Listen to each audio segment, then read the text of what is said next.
My name is Helen Ward, and at 68 years old, I never imagined the day my own daughter would stand at the head of her dining table, point her shaking finger at me, and yell, "Apologize to my mother-in-law or get out!"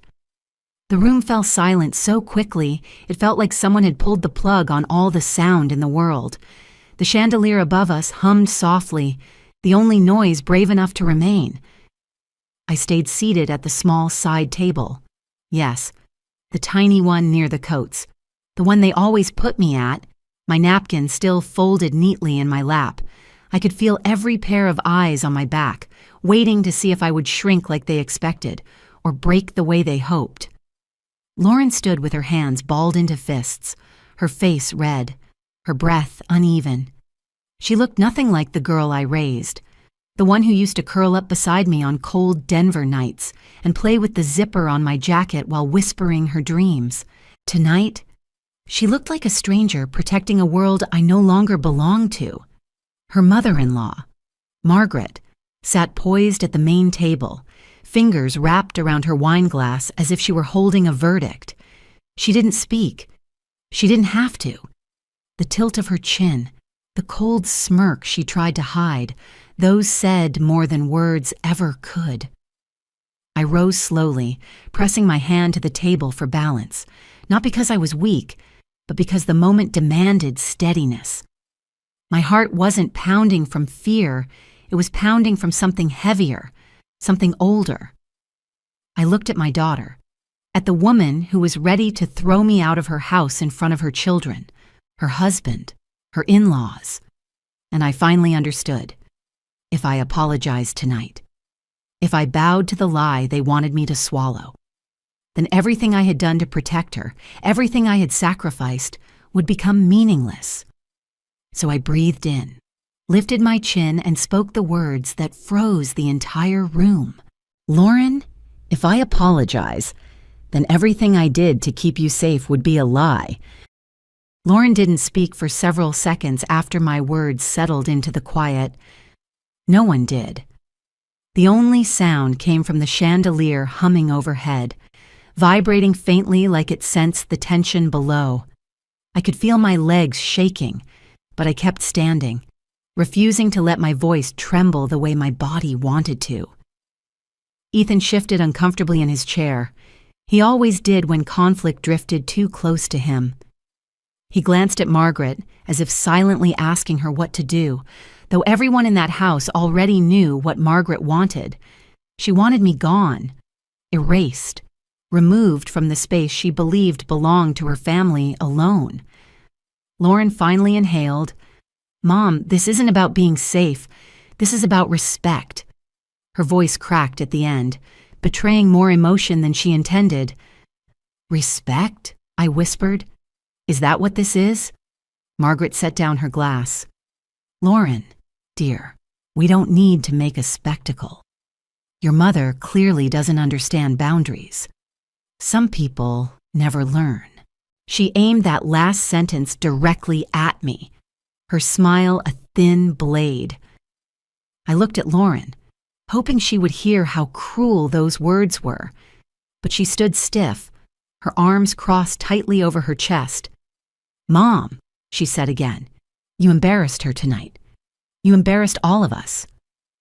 That stung more than I expected. Not because she said it, but because she believed it. I forced myself to breathe slowly, gathering the pieces of myself before I shattered in front of them. I wasn't ready to tell the whole truth in that room, not yet. They weren't ready to hear it, and I wasn't going to defend myself to people who had already made their judgment. So I stepped back from the table. "I'm leaving," I said softly. "I won't ruin your dinner." Lauren didn't try to stop me. That was what hurt most. I picked up my coat from the hook behind me, the one I always used because Margaret insisted her guests use the hall closet.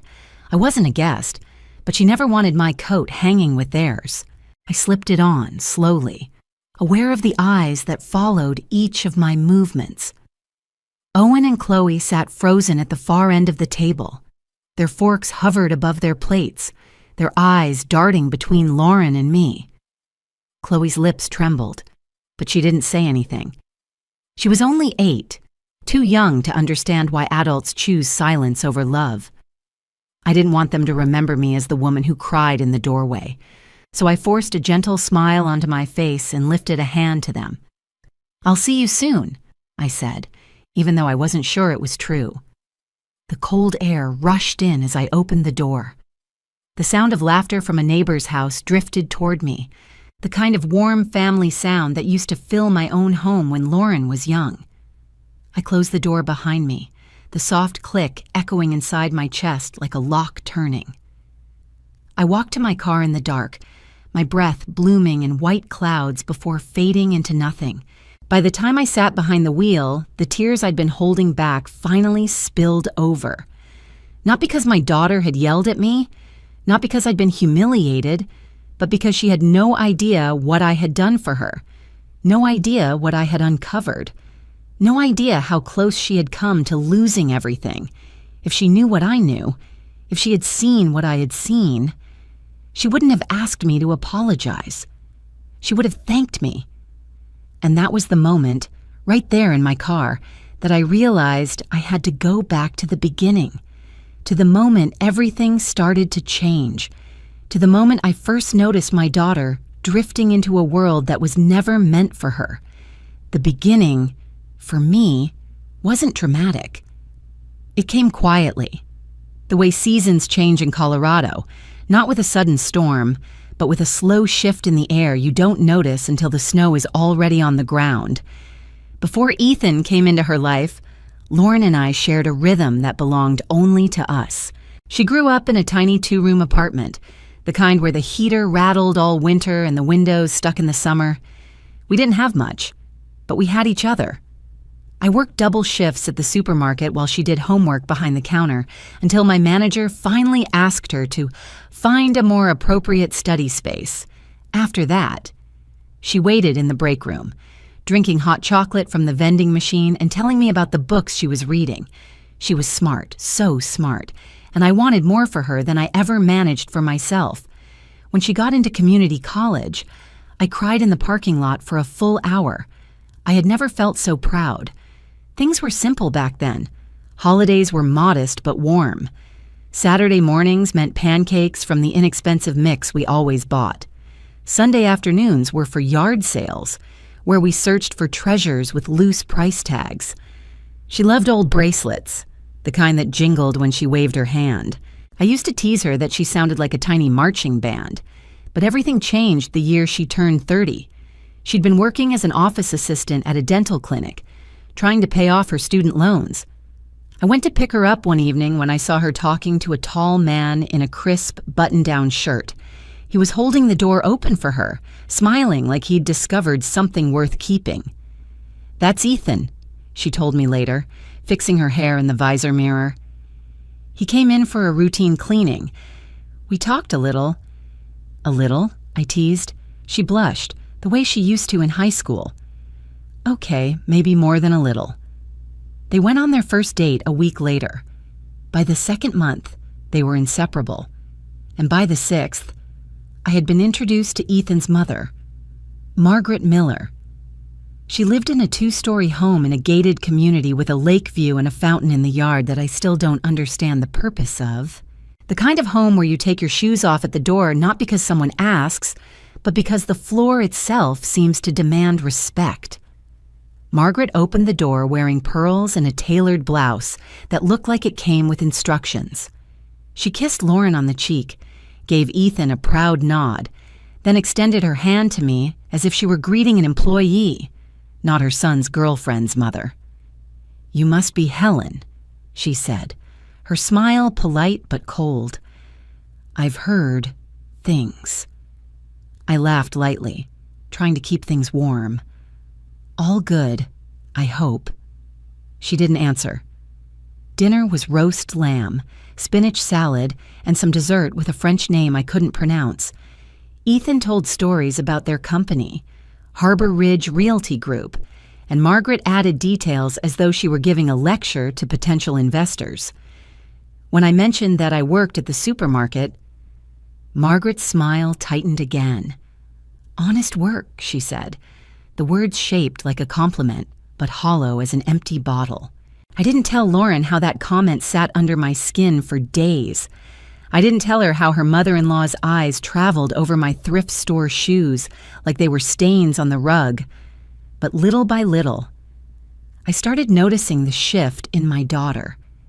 After she and Ethan got engaged, she began saying things like, "We should coordinate plans in advance," or, "Mom, it might be easier if you called before dropping by."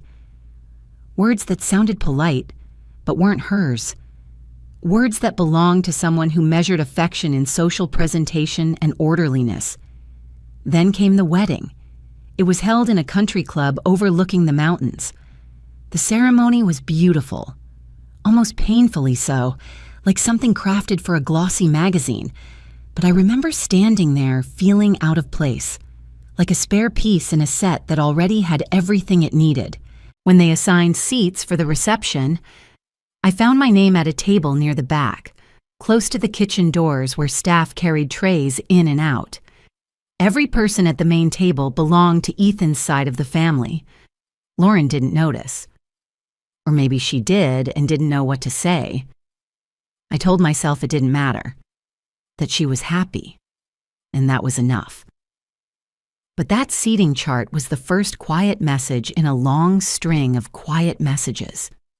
Messages that whispered I was being pushed farther and farther away. Distance doesn't happen all at once. It creeps in through everyday moments. Texts that get shorter.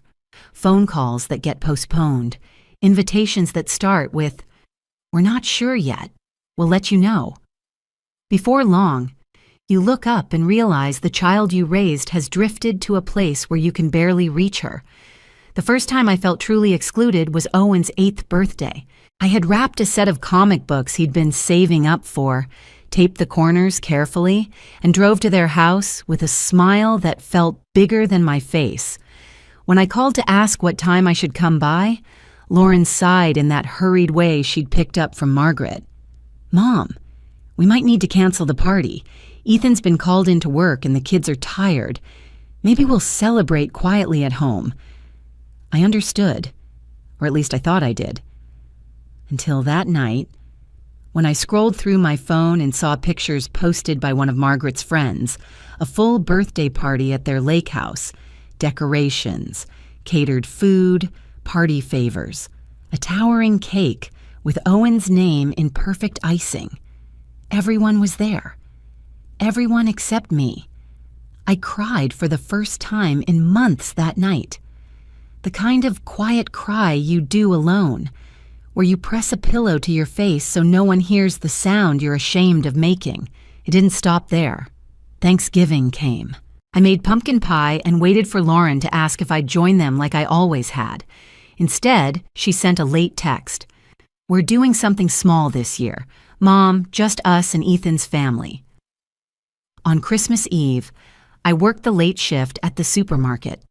When I came home, the apartment was dark except for the small tree I'd set up. I heated leftover soup and watched a holiday movie rerun until my eyes blurred. My phone buzzed around midnight. A photo from Lauren, her and Ethan, the kids, and Margaret in matching Christmas pajamas, standing in front of a 12-foot tree. No caption. Not even a "wish you were here." I stared at that photo for a long time, not because I was angry, but because I couldn't understand how I had slipped from being her whole world to being a footnote in the life she now lived. Then came the day that everything shifted, the day Diego Morales knocked on my door. It was a Tuesday afternoon, still bright outside. I had just come home from grocery shopping when a firm knock rattled the frame. When I opened the door, a man in a worn leather jacket stood on the mat, flipping open a small badge wallet. "Helen Ward?" he asked. "Yes," I said, gripping the door tighter. "My name is Diego Morales. I'm a private investigator. I'd like to talk to you about Harbor Ridge Realty Group." The air left my lungs. "That's my son-in-law's family's company," I said slowly. "I know," he answered. "That's why I'm here." He asked if he could come in. I hesitated, studying his face for anything that felt wrong. But there was something steady about his eyes. Tired, but steady. I led him to the kitchen table. He placed a folder in front of me. Inside were printed property records, ownership transfers, bank summaries, houses bought and sold between different LLCs, transactions with numbers that didn't add up. "I'm going to be very direct," he said. "Yeah. We suspect Harbor Ridge is laundering money through property transfers. We've been investigating for over a year." I stared at him, stunned. "Ethan works hard. Margaret donates to charities. I'm sure they look respectable," he interrupted gently. "That's how this kind of thing usually works." I shook my head. "What does any of this have to do with me?" "Because Lauren's name is on several properties," he said. "If this turns into a federal case, she could be implicated, even if she didn't know a thing." The room spun for a moment, and that was the second time in my life that the floor truly dropped out from underneath me. The first was the night my husband died. I didn't answer Diego right away. I sat there at the table with the folder open between us, feeling like someone had cracked my chest open and let cold air pour in. My daughter's name was printed on documents I had never seen, tied to transactions I didn't understand. "How could Lauren be involved in this?" I whispered. "She's not even part of the company." "People like Margaret know how to use trust," Diego replied. "They know how to use family." He explained how shell companies worked, how transferring a house between two LLCs you secretly own can make dirty money look clean. He pointed to signatures, dates, patterns that made my stomach twist. When he finally closed the folder, he folded his hands and looked me in the eye. "We need someone on the inside, Helen. Someone Margaret would never suspect." "I'm not inside anything," I said sharply, "but you're close enough to see what others can't," he said. "And you're the only one not financially tied to them. That makes you the safest option." Safe. The word rang hollow. Nothing felt safe anymore. For the next few days, I tried to convince myself Diego was wrong. I replayed every memory of Ethan smiling, Margaret complimenting the kids, Lauren showing off her new home. It didn't match the picture he painted. But then I started remembering the subtle things, the gifts that seemed too expensive, the vacations that didn't match their salaries, the way Margaret always brushed off questions with a laugh that seemed rehearsed, and the biggest red flag of all. Lauren had no idea her name was on those properties. I knew it because she had once called me in a panic, saying Ethan needed her signature on routine paperwork. She'd apologized for making me wait in the car while they met with a notary. She didn't even ask what she was signing. 2 days after Diego's visit, I called Lauren and asked if I could bring banana bread for the kids after school. She hesitated before saying yes. When I arrived, the house felt different. Too quiet, too staged. Ethan was home, pacing in his upstairs office on a video call. Lauren was in the kitchen, cleaning dishes that didn't look dirty. "You got here early," she said. "The kids aren't back yet." "That's okay," I answered. "I wanted to see you." She smiled, but it didn't reach her eyes. While she spoke with the dishwasher repairman who'd shown up unexpectedly, I excused myself to use the restroom upstairs. My heart hammered in my chest as I stepped into the hallway. Ethan's office door was slightly open.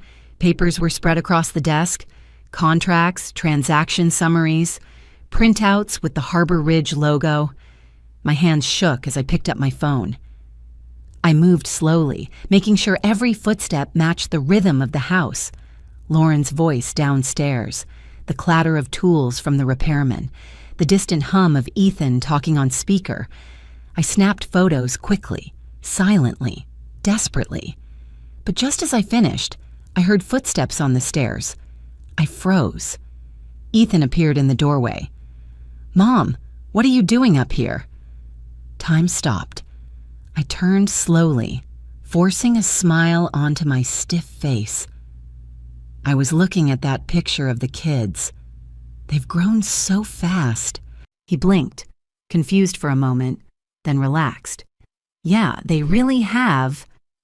He walked past me to grab his laptop, and I slipped out of the room before my legs gave out beneath me. That night, I sent the photos to Diego. He called me within minutes. "Helen," he said, his voice low. "This isn't just bad. This is criminal on a federal level." "What happens now?" I asked. "We keep building the case, and when the time is right, the authorities will move." I didn't sleep at all, because something inside me already knew. The time was coming when everything in Lauren's perfect life was going to collapse, and when it did, she would look for someone to blame, and that someone was going to be me. The morning the agents arrived at Lauren's house, the sky over Denver was a muted gray, the kind that feels heavy even before the first word is spoken. I knew the raid was coming. Diego had told me the night before, his voice steady but cautious, reminding me to stay home and let the authorities do their job. Still, knowing didn't soften the blow. My phone buzzed before sunrise. Lauren's name flashed across the screen. When I answered, all I could hear was her breathing, ragged, panicked, breaking apart in real time. "Mom," she whispered, "there are police cars outside. They're going through everything. They asked me about signatures, about properties, about you." Her voice cracked, the fear pouring out through every syllable. I closed my eyes and leaned against the counter, wishing I could reach through the phone and hold her the way I did when she was little and afraid of thunderstorms. "It's going to be okay," I told her, even though I wasn't sure she believed me. "What did you do?" she cried. "Why are they saying your name? Why would you bring this into my home?" That question sliced through me, not because it wasn't fair, but because it was. She deserved the truth, but the truth wasn't gentle. It was sharp and jagged and wrapped in consequences she never asked for. The days that followed felt like walking through fog. News stations reported on the arrests. Neighbors whispered. Parents at the kids' school exchanged glances and pickup lines. Lauren barely slept. Ethan was taken into custody. Margaret, too. And slowly, painfully, the perfect world they'd built around her crumbled into dust. One evening, Lauren showed up at my apartment with the kids. No warning, no explanations. She stood in the doorway with swollen eyes and a suitcase in her hand. "We lost the house," she said quietly. "They're seizing assets. I didn't know. Mom, I swear I didn't know." I stepped aside and let her in. She didn't hug me. She didn't apologize. She simply sank into the old couch like someone who'd finally stopped running. That night, after the kids fell asleep on the pull-out bed, Lauren sat at the kitchen table staring at her hands. The yellow glow from the overhead light made her look younger, almost like the version of her I used to know. "Mom," she murmured, her voice as fragile as tissue paper. "Did you really do all this? To protect me?" I sat down beside her. The truth rose in my throat, heavy and warm. "Yes," I whispered. "I did." She didn't speak again for a long moment. Then she reached across the table and took my hand, slowly, hesitantly, as if the years between us were finally softening. And for the first time in what felt like forever, I let myself believe we might find our way back.